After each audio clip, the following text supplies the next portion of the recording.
Ma'am आवाज आ रही है मेरी? Yes ma'am, proper.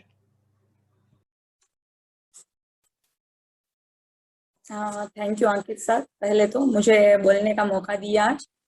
And Gaurang sir, thank you. पहले तो मैं अपना परिचय बताना चाहूँगी कि मैं मिंटू पाव जामनगर जिले के जामजोधपुर तालुके से बिलोंग करती हूँ। और मैं सबसे पहले बताना चाहूँगी कि मैं इस बिज़नेस में कैसे आई। एक्चुअली ये बिज़नेस मैंने स्टार्ट नहीं किया था, मेरे हस्बैंड ने स्टार्ट किया था, वो भी लॉकडाउन के समय पर। और घर में मुझे 3 महीने तो बताया भी नहीं था कि ये बिज़नेस उसने स्टार्ट किया है। मेरी जो अपलाइन है रमेश भाई के घर एलईडी पे गौरांग सर का प्लान देखकर ये बिज़नेस स्टार्ट किया। उसके बाद जब लॉकडाउन खुला तब गौरांग सर बिजनेस प्लान लेने के लिए मेरी अपलाइन के घर आए, रमेश भाई के घर। वहाँ मैंने पूरा बिजनेस प्लान देखा। तभी भी शायद कहीं ना कहीं मेरा कोई वाई क्लियर नहीं था कि मुझे बिजनेस क्यों करना है। वहाँ से हम घर आए, मेरे हस्बैंड ने पूछा मुझे कि क्या हमें बिजनेस करना चाहिए। तो मैंने उसे जवाब दिया कि चलो 3-4 कंपनियों में काम कर लिया है तो एक और सही कर लेते हैं। और फिर थोड़े समय बाद जो 1 डे ट्रेनिंग रहता है, वर्कशॉप गौरांग सर का, वो जाम खंभालिया में था। और सर ने मुझे बोला कि आपको आना ही आना है। मैं जाम खंभालिया गई, 1 डे ट्रेनिंग अटेंड किया और तब जाके मेरा वाई क्लियर हुआ कि मुझे बिजनेस क्यों करना है। क्योंकि जो मैंने संघर्ष किया है मेरी लाइफ में वो मैं अपने बच्चों की लाइफ में नहीं चाहती, इसीलिए मुझे ये बिजनेस करना ही करना है। और अचानक मुझे एक स्टोरी याद आ रही है। गौरांग सर जब एनटीसी बने थे तब महात्मा मंदिर स्टेडियम गांधीनगर में स्पीच के टाइम एक स्टोरी सुनाई थी उसने। मेंढक की थी, कई सारे मेंढक थे, वो पर्वत पर जा रहे थे। कुछ मेंढक थे वो गिर रहे थे और एक मेंढक था उसमें जो चढ़े ही जा रहा था, चढ़े ही जा रहा था, किसी की नहीं सुन रहा था। जो नीचे गिर रहे थे वो बोल रहे थे कि तुम मत चढ़ो गिर जाओगे, तुम मत चढ़ो गिर जाओगे। पर उसने किसी की नहीं सुनी, वो चढ़े ही जा रहा था। और एक पल ऐसा आया कि वो पर्वत पर चढ़ गया। और नीचे से जो गिर रहे थे मेंढक, उसने पूछा कि तुम कैसे चढ़ गए भाई। तो वो मेंढक ने बोला कि भाई मैं तो बह रहा हूँ, मैं तो कुछ सुन ही नहीं रहा हूँ। कहने का मतलब ये है कि मेरा भाई क्लियर हो गया है कि मुझे बिजनेस क्यों करना है, मुझे किसी की नहीं सुननी है, पीछे मुड़ के देखना ही नहीं है। मैं आखिरी दम तक ये बिजनेस करती ही रहूंगी। मैं आगे बताना चाहूंगी कि नेटवर्क मार्केटिंग क्या है। सर ने बताया था कि नेटवर्क मार्केटिंग जो है वो बदलती हुई दुनिया का बदलता हुआ बिजनेस है। जिसे परिवर्तन पसंद है वो इजीली कर पाएगा ये बिजनेस। एक्चुअली नेटवर्क मार्केटिंग है जो 2 बड़े शब्द से बना है। पहला है नेटवर्क और दूसरा है मार्केटिंग। और शायद हम छोटे मोटे पैसे यानी कि 10-20-30 हज़ार से स्टार्ट किया है, इसीलिए हम उसे सीरियसली नहीं ले रहे हैं इस बिजनेस को। बट वास्तव में देखा जाए तो ये बिजनेस बहुत बड़ा है। और सर ने ये भी कहा था कि जिसका जितना बड़ा नेटवर्क उसका उतना ही बड़ा नेटवर्थ होता है। तो हमें ये बिजनेस करना ही चाहिए। और हम आज देख रहे हैं कि 150 से भी ज्यादा देश में बिजनेस फैल रहा है। पूरी दुनिया में 14 लाख करोड़ से भी ज्यादा उसका टर्नओवर हो रहा है। और हाल में जो इस परिस्थिति में जो लखपति बने हैं, करोड़पति बने हैं लोग, जो इस बिजनेस के माध्यम से ही बने हैं। तो भाई हमें तो नेटवर्क मार्केटिंग करना ही चाहिए। और आगे हम देखें, मैं एक एग्जांपल दूंगी कि कोरोना से पहले लोग अपनी हेल्थ के प्रति इतने जागरूक नहीं थे। पर जब से कोरोना आया है तब से लोग अपने हेल्थ और वेल्थ दोनों के प्रति जागरूक हो गए हैं। तो कोरोना जो है वो हमारे भारत के लिए एक वरदान रूप साबित हुआ है। और इसके लिए हमारे जो हेल्थ और वेल्थ दोनों हमारे बिजनेस में है। हेल्थ के लिए हमारे पास बेस्ट प्रोडक्ट है और दूसरा वेल्थ के लिए हमारे पास बेस्ट बिजनेस प्लान है। तो हमें बिजनेस करना चाहिए। आगे मैं आपको बताऊंगी, एक और एग्जांपल दूंगी। विराट कोहली जो है उसका प्रोफेशन क्रिकेट है, वो क्रिकेट खेलते हैं। मान लो कि उसकी साल भर की इनकम 120-30 करोड़ है, तो क्रिकेट में से सिर्फ उसे 20 या 30 करोड़ शायद मिलते होंगे। साइड में वो नेटवर्क अपना नेटवर्क बनाते हैं, एडवर्टाइजमेंट करते हैं, उससे वो 100 करोड़ कमाते हैं। कहने का मतलब ये है कि वो लोग नेटवर्क के माध्यम से पैसे कमाते हैं, तो भाई हमें तो नेटवर्क करना ही चाहिए। बच्चन सर ले लो, ऐश्वर्या राय, शाहरुख खान, सलमान खान आदि सभी लोग नेटवर्क बना रहे हैं और पैसा कमा रहे हैं, तो हमें तो भाई करना ही चाहिए।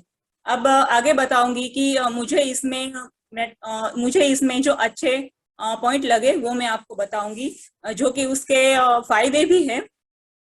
सबसे पहला है वुमेन को ये करना चाहिए। मैं अपना खुद का अनुभव बताऊंगी। मुझे मेरे हस्बैंड से पैसे मांगने कभी अच्छे नहीं लगते। आप उसको कभी भी पूछ सकते हैं, मैंने आज तक 12 साल में कभी पैसे नहीं मांगे हैं। कई बार ऐसा होता है घर में, वैसे तो पैसे होते ही है, बट कई बार ऐसा होता है कि घर में ना हो, तो मैं क्या करती हूँ, कुछ किराने का या लिस्ट लिख कर उसे हाथ में थमा देती हूँ। वो समझ जाते हैं कि घर में पैसे शायद नहीं होंगे, इसीलिए ये मुझे दिया है। वो फट से पैसे निकाल कर मुझे दे देते हैं। तो महिलाओं को अपने ऊपर निर्भर होने के लिए बिजनेस करना चाहिए। सिर्फ बच्चे हो जाने से, शादी हो जाने से हमारी लाइफ खत्म नहीं हो जाती, हमें ये बिजनेस करना ही चाहिए। और आगे बताऊंगी कि नॉमिनी सिस्टम है हमारे बिजनेस में। मैं मेरे हस्बैंड जो है वो अभी पीजीवीसीएल में जॉब कर रहे हैं। नॉमिनी सिस्टम वहाँ शायद है भी, उसकी भगवान करे उसको कुछ ना हो, बट शायद कुछ हो जाए तो मुझे उसकी जगह पर जॉब नहीं मिल सकता। अगर मिल भी सकता है तो मुझे पता है वहां से मुझे सिर्फ 50, 60, 70 हजार रुपए आ सकते हैं, उससे ज्यादा नहीं आ सकते। और मुझे पता है कि इस रुपयों में मेरा कुछ नहीं होने वाला है, सिर्फ मेरा घर चलने वाला है। तो नॉमिनी सिस्टम जो है इस बिजनेस में वो मुझे बहुत अच्छा लगा। आगे बताऊंगी कि नो इन्वेस्टमेंट। यदि हम छोटा सा भी बिजनेस स्टार्ट करते हैं तो उसमें 5 से 10 लाख रुपए तो लगते ही है, और तब जाके हमें वो बिजनेस स्टार्ट कर सकते हैं। और बल्कि हमारा जो नेटवर्क मार्केटिंग की हमारा बिजनेस है उसमें हम 10, 20, 30 हजार की इन्वेस्टमेंट नहीं है, पर उससे हमें प्रोडक्ट खरीदना है। खरीदी करने पर भी जो हमें इनकम होता है, तो भाई नेटवर्क मार्केटिंग तो करना ही चाहिए। आगे नो रिस्क। इन्वेस्टमेंट नहीं है तो सिंपल सा है, रिस्क भी नहीं है। मैंने बताया था कि 5 से 10 लाख रुपए डालकर जब हम बिजनेस स्टार्ट करते हैं, चलो स्टार्ट भी कर दिया, पर वो नहीं चला तो हम क्या करेंगे। हमारे बिजनेस में ये रिस्क नहीं है। हम शायद 10, 20, 30 हजार देते हैं, उसके सामने हमें प्रोडक्ट मिल जाता है, तो कोई रिस्क नहीं है भाई। तो हमें नेटवर्क मार्केटिंग करना चाहिए। मुझे ये पॉइंट बहुत अच्छा लगा। आगे हम देखते हैं कि टाइम फ्रीडम। यदि मैं एग्जांपल बताऊंगी मेरे हस्बैंड का ही, कि पीजीवीसीएल में जॉब करते हैं, तो उसका सुबह से 10 बजे से लेकर शाम 6 बजे का टाइम फिक्स होता है। वो ऑफिस छोड़कर कहीं नहीं जा सकते हैं, उसे टाइम फ्रीडम नहीं मिलता। कहने का मतलब है कि जो कोई व्यक्ति गवर्नमेंट या प्राइवेट में जॉब करता है तो उसका टाइम फिक्स रहता है, वो उसको टाइम फ्रीडम नहीं मिलता है। बट हमारे बिजनेस में टाइम फ्रीडम है। हम चाहे तो 5 घंटे, 6 घंटे, या हमारी जो भी हो 5-6 घंटे काम करके हम आसानी से पैसा कमा सकते हैं। तो ये पॉइंट भी मुझे बहुत अच्छा लगा। आगे मैं आपको बताऊंगी कि मनी फ्रीडम। मेरे हस्बैंड का अभी जो इनकम है वो 50 से 60 हजार रुपए होगा, और उस हिसाब से मेरे महीने का बजट बना रहता है। अगर मैं चाहूँ कि मुझे 2 चीज 5-6 हजार की इस महीने लेनी है या अगले महीने लेनी है, तो मेरा महीने का पूरा बजट हिल जाएगा, वो पॉसिबल नहीं है। तो कहने का मतलब ये है कि हमारे बिजनेस से हमें मनी फ्रीडम भी मिलता है। स्टार्ट करने से, हमारा बिजनेस स्टार्ट करने से हम चाहे इतना पैसा उसमें से कमा सकते हैं। और आगे बात करें तो इस बिजनेस में कोई बॉस नहीं है। हमारा कोई बॉस नहीं है, हम जो चाहे कर सकते हैं, जहाँ चाहे वहां रहकर बिजनेस कर सकते हैं, और कोई रोकने टोकने वाला भी नहीं है। तो ये बात भी मुझे बहुत अच्छी लगी। मैं अपना उदाहरण बताती हूँ। मैं 1 साल पहले टीचर थी, जॉब करती थी प्राइवेट स्कूल में, पर 5 घंटे तो जॉब रहता था, पर वहां से घर आकर भी बहुत सारा वर्क रहता था। मैं बच्चों को टाइम नहीं दे पाती थी, घर का काम भी नहीं होता था अच्छी तरह से। तो मैंने 1 साल पहले वो जॉब भी छोड़ दिया। आगे बताऊंगी। तो हम पूरे वर्ल्ड में कोई भी जगह रहकर काम कर सकते हैं। आज मैं टीसी लेवल पर हूँ। 6 महीने से बिजनेस स्टार्ट किया है, और आज मेरी टीम धीरे धीरे ग्रोथ कर रही है। मेरी टीम भानवड़, जामनगर, उपलेटा, अमरेली, कई जगह पर फैल रही है। तो कहने का मतलब ये है कि हम भले जामशेदपुर में रह रहे हो, पर हमारी टीम जहाँ भी हो वहां से वर्क कर सकती है। कोई जगह फिक्स नहीं होती, कहीं भी हम वर्क कर सकते हैं। और हम अलग अलग जगह पर हम अपने जगह पर रहकर ही अपना बिजनेस फैला सकते हैं। आगे बताऊं तो हमें किसी को सैलरी पे नहीं करना पड़ता। वो सब कुछ अपना बिजनेस जो है वो सब कुछ देखता है। हमें किसी को सैलरी नहीं देनी है, हमें तो सिर्फ अपना नेटवर्क ही बनाना है। उसके आगे बताऊं तो विज्ञापन का भी खर्च नहीं होता, क्योंकि हम अपनी प्रोडक्ट का विज्ञापन हम खुद करते हैं, इसीलिए हमें विज्ञापन की भी जरूरत नहीं है। आगे बताऊं तो एज लिमिट नहीं है हमारे बिजनेस में। हम किसी भी ट्रेनिंग में जाते हैं तो देखते हैं कि 18 साल के भी लोग होते हैं, 25 साल के भी होते हैं, 50 साल के भी होते हैं, 60 साल के भी होते हैं। तो एज लिमिट नहीं है। और आगे बताऊं तो अच्छी एजुकेशन सिस्टम है हार्वेस्ट सक्सेस एकेडमी से जो हमें मिल रही है। और मुझे और एक पॉइंट अच्छा लगा, वो है हम सोसाइटी की हेल्प भी कर सकते हैं। हम चाहे तो किसी के घर में 5, 10, 15 हजार रुपए हर महीने नहीं दे सकते, बट हम इस बिजनेस के माध्यम से किसी का हाथ पकड़कर इस बिजनेस में ला सकते हैं और उसे पैसे कमाने का मौका दे सकते हैं। तो ये बिजनेस हमारे लिए सबसे बेस्ट अपॉर्चुनिटी है, हमें ये बिजनेस करना चाहिए। और बाहर के बाजार में जो अलग अलग जगहों पर हम नौकरी के लिए जाते हैं, तो वहां हमें डिग्री पूछी जाती है, आप कितने पढ़े लिखे हो, उस हिसाब से हमें नौकरी मिलती है। बट हमारा ये बिजनेस ऐसा है जो हमें हमारा डिग्री नहीं पूछता।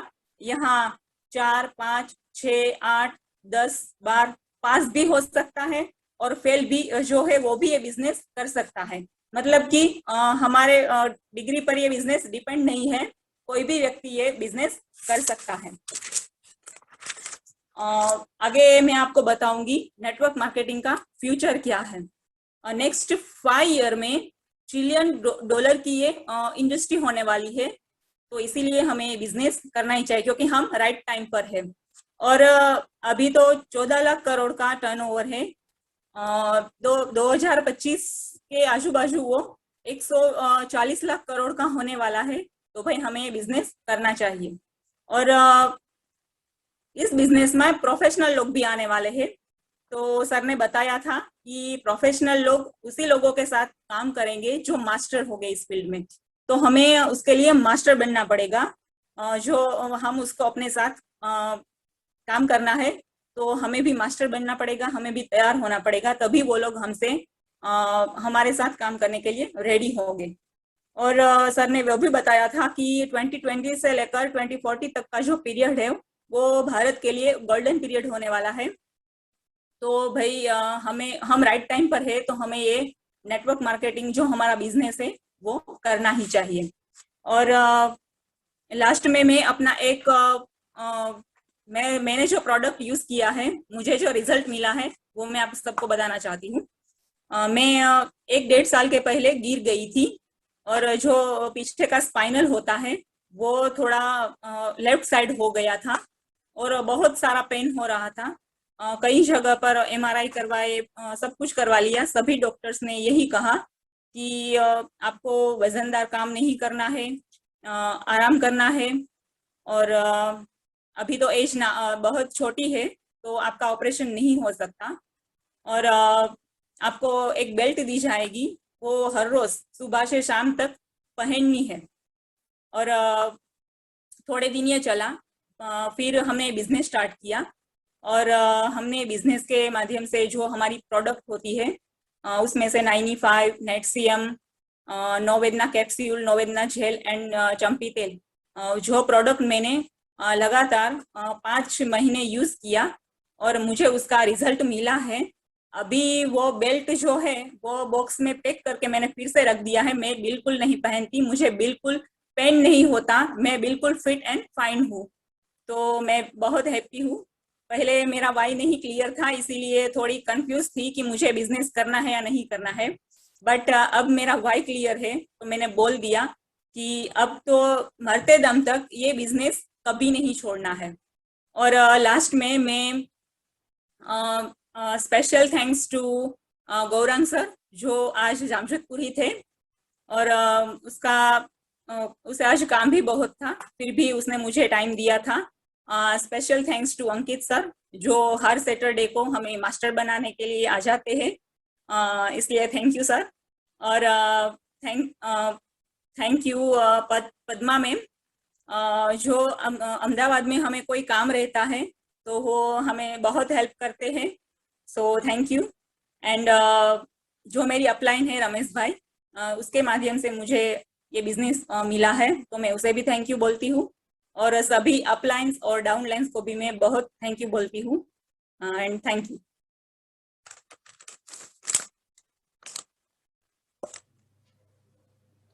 Thank you so much. Yes ma'am, thank you so much Mintu ma'am. बहुत ही यस मैम। अच्छा अनुभव रहा आपको सुनने का। बहुत सारी चीजें आपने शेयर की एंड इतनी जल्दी आप लोग इतने बड़े बेहतरीन रैंक पर हैं और इतना अच्छा विजन के साथ में इस बिजनेस को डेवलप कर रहे हैं। So you ladies are really an inspiration ma'am. मैं अभी से ये चीज महसूस कर सकती हूँ, विजन देख सकती हूँ कि आप कितना बड़ा क्रांति लेके आने वाले हैं। गुजरात में, मोबी में, जिस जिस जगह पर आप कदम आप लोग रखेंगी, सारी महिलाएं कितनी बड़ी क्रांति लेके आएंगी मैम। ये तो मतलब अभी भी सोच के रोंगटे खड़े हो रहे हैं। सोचिए इतने कम टाइम में आप लोग इतने बेहतरीन बातें कर रही हैं, इतनी बेहतरीन विजन के साथ चल रहे हैं और इतने अच्छे लीडर्स के गाइडलाइंस में ma'am. So proud to hear everything, every master, जितने भी आज के मास्टर्स थे हमारे, बहुत बहुत प्राउड फील हुआ और बहुत खुशी हुई मैम। ऐसा लगा जैसे मेरी जीत हो रही है, हमारी जीत हो रही है, क्योंकि यस मैम। बहुत बहुत खुशी हुई जान के ma'am. Really very high respect for everyone, all the ladies out there. और स्पेशली जैसे गौरंग सर जिस तरीके से आप लोगों को सपोर्ट कर रहे हैं, जिस तरीके से आपका विजन क्लियर कर रहे हैं मैम, यस मैम। एलडीपी में सर ने बोला था कि जी। हमारी 3 पीढ़ी में से एक पीढ़ी को तो संघर्ष करना ही पड़ेगा। यस। तो मैंने मन ही मन सोच लिया कि जो संघर्ष मैंने किया है, अब मैं वो संघर्ष अपने बच्चों के लाइफ में नहीं देखना चाहती। वो संघर्ष मुझे ही करना है, मेरे बच्चों के भाग्य में नहीं होना चाहिए। इसीलिए मैंने डिसीजन ले लिया कि अब तो जो हो जाए पीछे मुड़कर नहीं देखना है, अब तो यही करना है। Yes ma'am, amazing.